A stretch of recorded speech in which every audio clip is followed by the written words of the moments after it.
Here's a Philly story. My father, he's 96 right now. He's still alive, but I never really told him. He's kind of my idol because after the war, he actually went to music school, the GI Bill.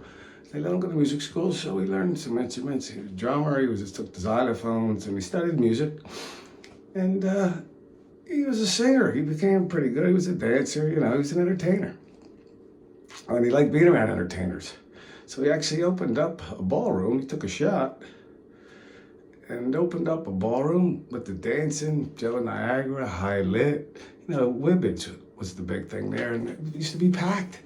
It got off to a good start. My mom would collect $1 and give a penny back. Everybody gave $1, so there'd be lines up and down the streets. 1958, my dad had the ballroom. Bandstand was doing it at the same time also.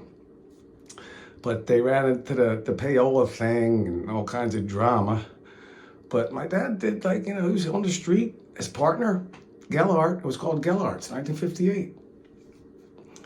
And he couldn't get a loan. Here this guy owned a taxi cab, company in Philly. Yellow cab, it was a big taxi cab. He thought he had money. He couldn't even get a loan. So, $40,000 is a lot of money back then to get air conditioning. And then Horn, the big DJ, on opening night, got caught with a girl. He gets in trouble. They lock him up. He can't open up. So at the last minute, I tried to get Jerry Blavat. Jerry Blavat wanted, 80% of the door or something. He's like, get out of here. 80% of the door. Little skinny kid, is he fucking nuts? That's a lot of fucking money. So he made a deal with High Lit. And High Lit came and opened up for him. And then they had Joe Niagara and all that kind of thing. Wibbage.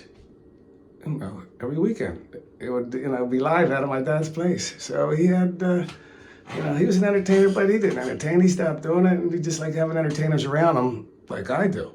I love it, He was successful, actually, until, bam, this guy got in trouble and, all kinds of drama, and things were getting tight. So he had to give it up, and he actually sold the building and went to work at a regular job to raise the family. He went to a stable job every day. There'd be like a little newspaper, a blank paper, Daddy sleeping, do not make any noise. And he only woke him up, she would wake him up if we did something wrong, bad. She couldn't handle it and hit us, whack us. She'd go, I'm calling your father. He'd come down, he'd throw a shoe, just smack you, backhand. He was the punishment guy. You wake him up, he's grouchy, he wants to sleep. If you get him up, you got a problem. Third shift, he worked his whole life to raise a family so he could retire, which he did. And, they started traveling a little bit, but then my mom got sick and he had to take care of her the whole time, for a while. And he did a good job, believe it or not. My father didn't know how to make a peanut butter and jelly sandwich. He was spoiled to death. He had 5 sisters. He was the only boy, so he got spoiled. But he did make it to, World War II and was on a secret base. But he came back and he learned that. Like I said, he put his whole thing aside to raise the family. His dreams of having a building, and he had a beautiful building, man. Gellart's was nice, 5th Street, South Philly.